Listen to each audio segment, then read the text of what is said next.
Hey, what's going on, pilots? Thank you for joining me on another initial thoughts and unboxing video.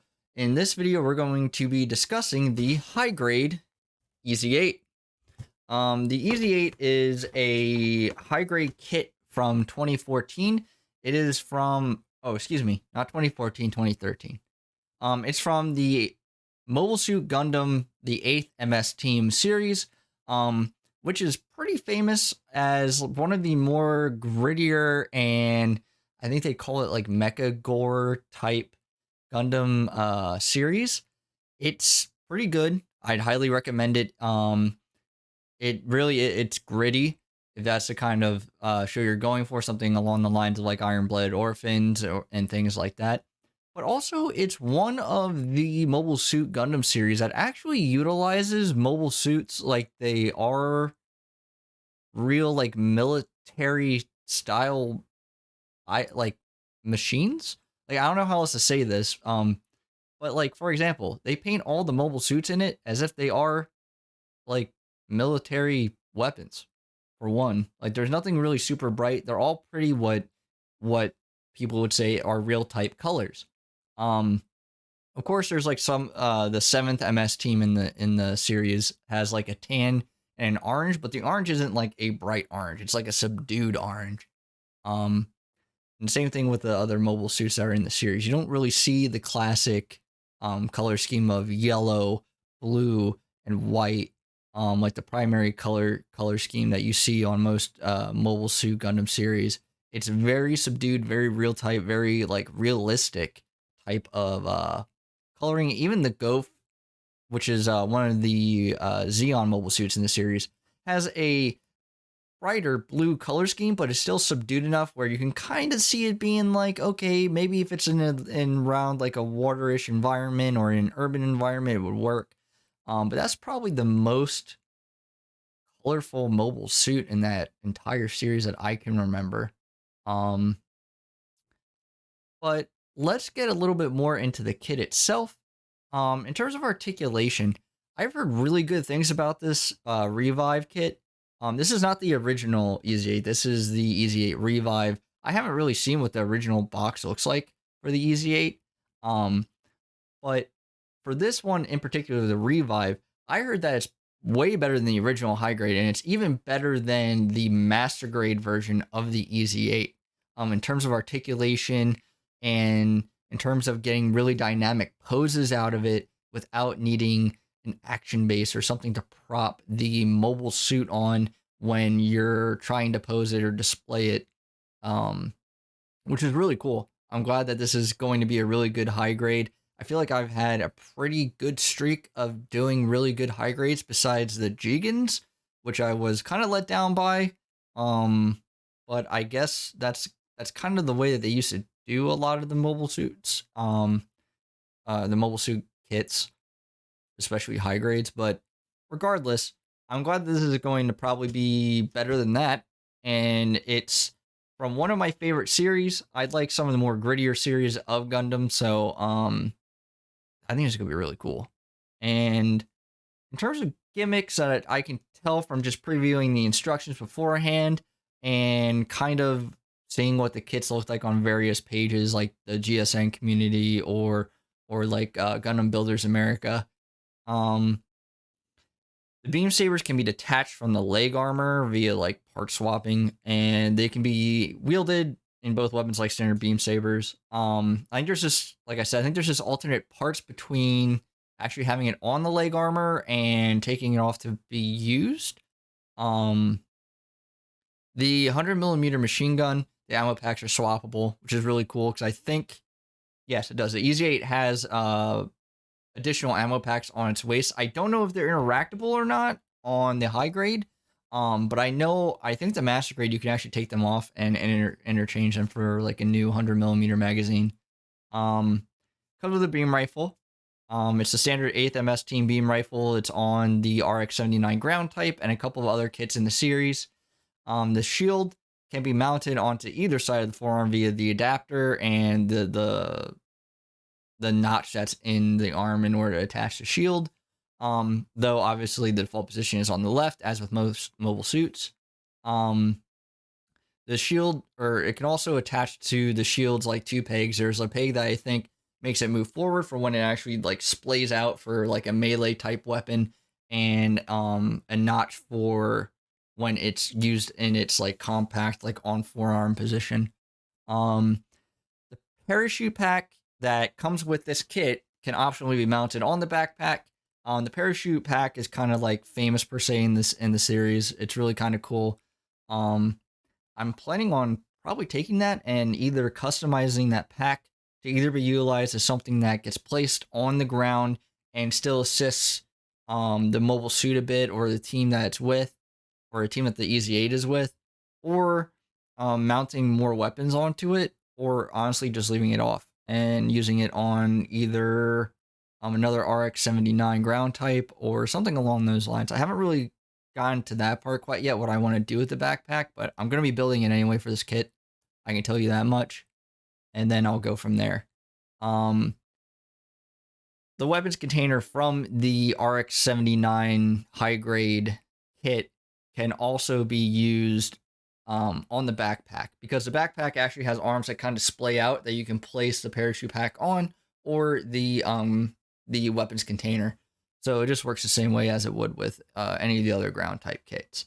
Um, look of the mobile suit, as I said, the mobile suit, as you can see here, has a lot of real type colors. It doesn't quite have a white. It has like an off white, something that's a little more subdued. It has a more subdued blue and like red camera lenses and stuff like that. But basically, it's a real type color scheme. And it looks grittier than the normal RX-79. I think it looks a lot cooler than the RX-79. It's got like more, almost like more surfaces to it. Has more versatility. The fact that you can pull the mags off the waist and actually use them in the machine gun is really cool. If this one does it, like I said, I think I know the mass grade for sure can do that. I'm not sure about the high grade. Um, and even the internals in the chest, for the high grade, if you actually pull the off-white chest piece off, you can actually see some of the mechanics underneath. So for people that like painting frames or painting things that will never be seen again after you have the kit assembled, then this high grade's for you. But that's all I have in terms of my initial thoughts on the kit. Let's get into the unboxing and let's see what this kit holds.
And we're back. So to kind of conclude this initial thoughts video, um, I had to touch on that if in the instruction manual you actually kind of see how dynamic the poses can get. Um, so again, I'm really excited to build this kit. There's not much else. I think the runner layout is actually one of the better layouts that I've seen from a kit, so I'm hoping that will help me kind of get everything streamlined and out the door very quickly. But other than that, guys, I don't have anything else. Thank you guys for joining me on another initial thoughts video for the high grade Ez-8. And without further ado, make sure you guys grab your hobby gear. And as always, sortie out and hobby on. Hey, what's going on, pilots? If you like the kit in this video, then I highly recommend stopping and seeing our friends at the Gundam Shoppers Network. On that website, you can find multiple Gunpla kits in various grades. You can also find things like Gundam option sets and decals for your custom builds. You can even find hobby tools and other hobby items that will help you build your Gundam kits as fast and as clean as possible. Gundam Shoppers Network also has a very extensive community section. In this community section, you can find things like Gunpla building resources, Gunpla model kit reviews, and recommended US and international retailers. Now, this is one of the most important sections I think that they have to offer, because if they don't have the kit available in their stores, they will still make sure that you have all the resources available to you to make sure that that kit gets into your hands, even if it's from another vendor. The Gundam Shoppers Network also has a news section that features things coming to the site in the future, various discount coupon codes, and they also have some interviews that they conduct with content creators such as Plamo Therapist. So if any of those kits, tips and tricks, and resources interest you, then I'd highly recommend checking them out. And as always, pilots, sortie out and hobby on, and I'll see you in the next video.